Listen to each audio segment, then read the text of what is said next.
जय हिंद दोस्तों। Welcome to A P academy.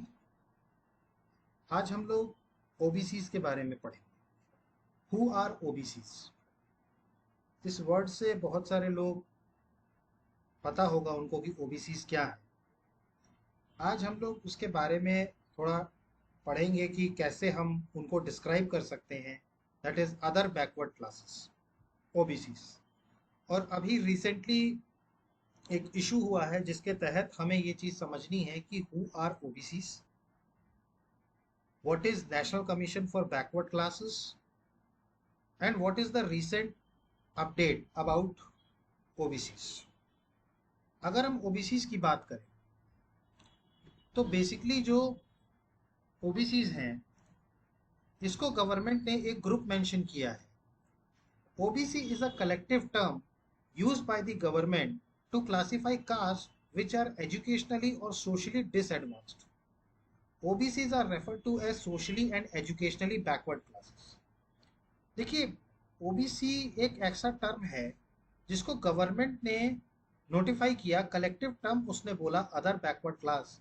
इनमें उन कास्ट के बारे में मेंशन्ड है जो एजुकेशनली और सोशली बैकवर्ड है, मतलब कि उन्हें एजुकेशन के तौर पर वो पीछे रह गए। कुछ ऐसी कास्ट हैं जो एजुकेशन के तौर पे पीछे रह गए या सोशली तौर पर वो पीछे रह गए, तो उन सारी कास्ट को कंबाइंडली बोला जाता है अदर बैकवर्ड क्लासेस। ये बेसिकली एजुकेशनली या सोशली डिसएडवांटेजेस पोजीशन पे है। OBC are a widely heterogeneous group. देखिए, हेट्रोजीनियस ग्रुप का मतलब ये होता है कि अलग अलग कास्ट के लोग हैं। मतलब ऐसा नहीं है कि कोई एक ही कास्ट है या कोई एक ही पर्टिकुलरली श्रेणी के लोग हैं, नहीं, यहाँ पर अलग अलग कास्ट के लोग हैं। तो basically it is a vastly heterogeneous group. बहुत सारी जातीज हैं, सब कास्ट हैं, which very significantly in the social and economic status. देखिए, बहुत सारी कास्ट हैं, बहुत सारी जातियां हैं यहाँ पर, जो और सबका अलग अलग सोसाइटल और इकोनॉमिक स्टेटस है। बेसिकली ओबीसी की दो लिस्ट होती है, एक होती है सेंट्रल लिस्ट और एक होती है स्टेट लिस्ट।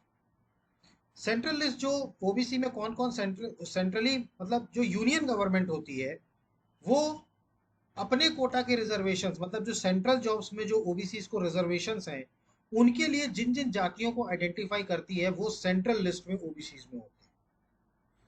वैसे ही स्टेट गवर्नमेंट अपनी गवर्नमेंट जॉब्स में, मतलब जो स्टेट गवर्नमेंट की जॉब्स होती हैं उनके लिए भी लोकल रिजर्वेशन होता है ओबीसी का। तो उन स्टेट्स में उन पर्टिकुलर कास्ट को लिस्ट बनाने का या उनको कास्टिज्म करने का अधिकार जो है वो गवर्नमेंट देती है।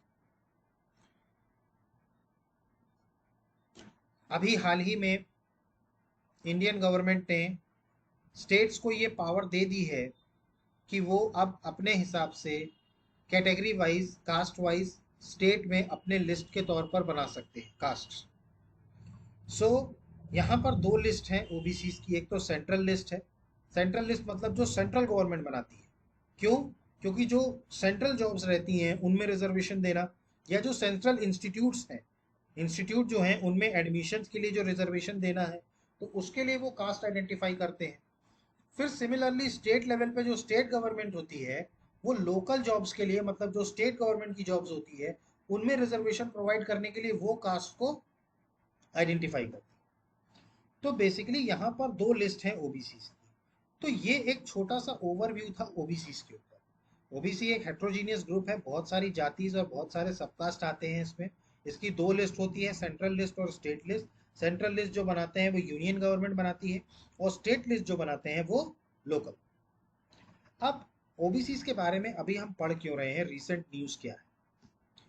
देखिए, रीसेंट न्यूज की बात करें तो अभी यूनियन कैबिनेट ने 6 महीने के लिए जस्टिस रोहिणी कमीशन के कार्यकाल को बढ़ा दिया।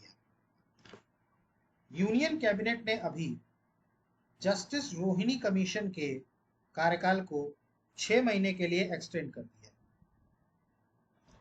ये जस्टिस रोहिणी कमीशन क्यों बनाया गया? देखिए, यूनियन कैबिनेट ने जो हमारी जो केंद्र सरकार है उसने 2017 में एक 4 मेंबर कमीशन बनाया था, headed by justice G Rohan.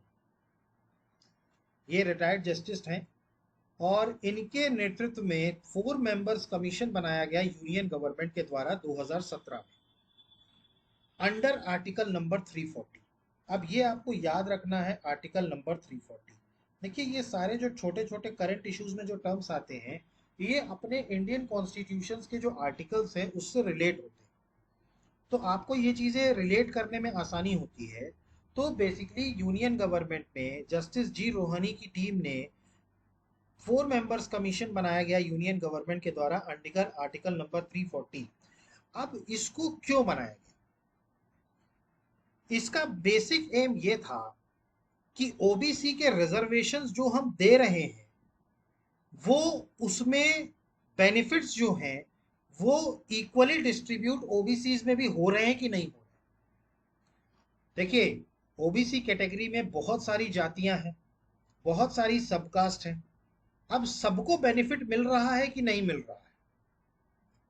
क्योंकि रोहिणी जो जस्टिस रोहिणी कमीशन बनाया गया वो बेसिकली इसीलिए बनाया गया कि भाई हम जो रिजर्वेशंस यहाँ से दे रहे हैं या हम जो बेनिफिट्स प्रोवाइड कर रहे हैं वो इक्वली बेनिफिट पहुंच रहा है सारे कास्ट को कि नहीं पहुंच रहा है। तो आर्टिकल नंबर 340 में इंडियन कॉन्स्टिट्यूशन में ये कंडीशन मेंशन्ड है जिसके द्वारा हम किसी भी कमीशन को अपॉइंट कर सकते हैं to investigate the condition of backward class.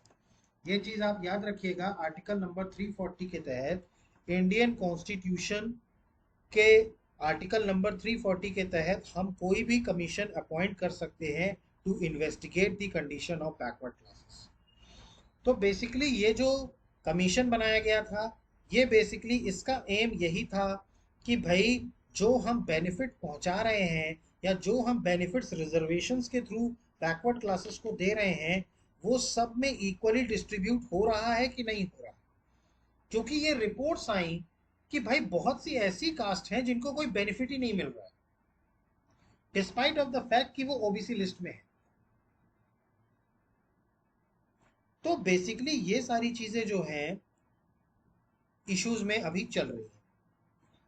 अभी हाल ही में इससे रिलेटेड एक इशू आया, आपको शायद पता होगा, जितने भी ऑपोजिशन पार्टीज हैं खास करके जो बिहार की पॉलिटिकल पार्टीज हैं, अभी हाल ही में जो बिहार के चीफ मिनिस्टर हैं नीतीश कुमार जी, वो अभी प्रधानमंत्री मोदी जी के साथ मिले एक डेलीगेशन के जरिए और उनकी ये डिमांड है कि जातीय आधार पर जो हमारा सेंसस है वो किया जाए, जनगणना जो की जाए वो जातीय आधार पर भी की जाए।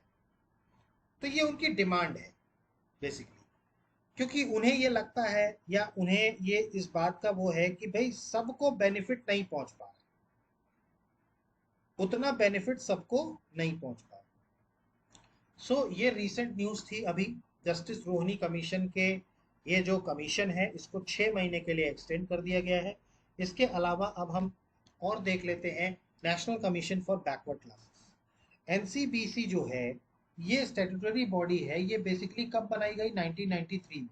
ये आपको पता होने चाहिए अंडर एनसीबीसी एक्ट। अब मैंने आपको बताया था किसी भी बॉडी को स्टैट्यूटरी बॉडी तब कहते हैं जब उस बॉडी को पार्लियामेंट के थ्रू बनाया जाए। पार्लियामेंट कानून के थ्रू अगर कोई बॉडी बनाती है तो वो स्टैट्यूटरी बॉडी कहलाती है। National commission for backward classes जो बनाया गया ये हमारे संविधान में मेंशन नहीं था, इसको कॉन्स्टिट्यूशनल स्टेटस बाद में दिया गया। पहले तो उसको एज अ स्टैट्यूटरी बॉडी बनाया गया, पार्लियामेंट में लॉ पास किया गया एनसीबीसी एक्ट 1993 में और उसके तहत national commission for backward classes बनाया गया।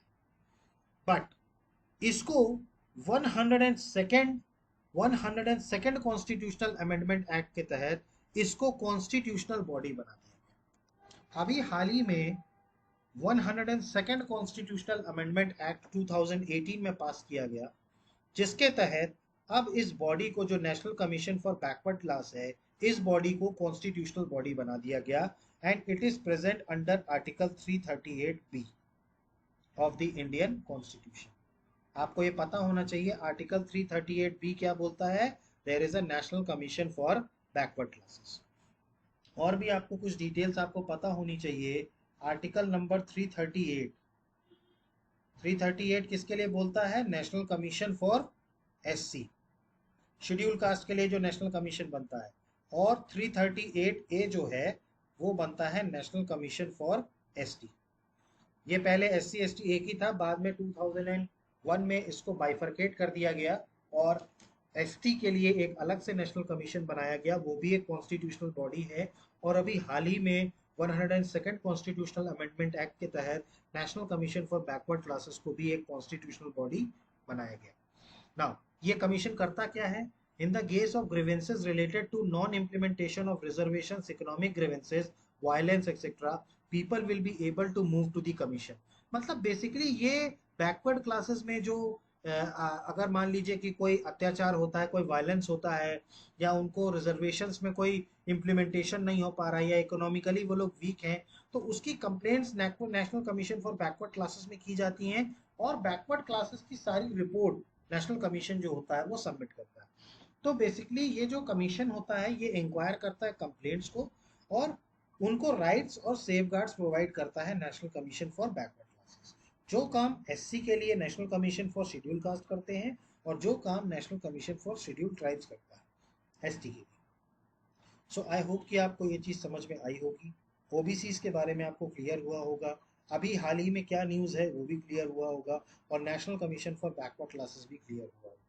तो अगर आपको ये हमारा चैनल पसंद आ रहा है तो प्लीज़ लाइक कीजिए, सब्सक्राइब कीजिए, शेयर कीजिए। मैं और भी कई सारे कंसेप्ट आपके लिए लेके आता रहूँगा। So guys, thank you, have a good day, जय हिंद, नमस्कार।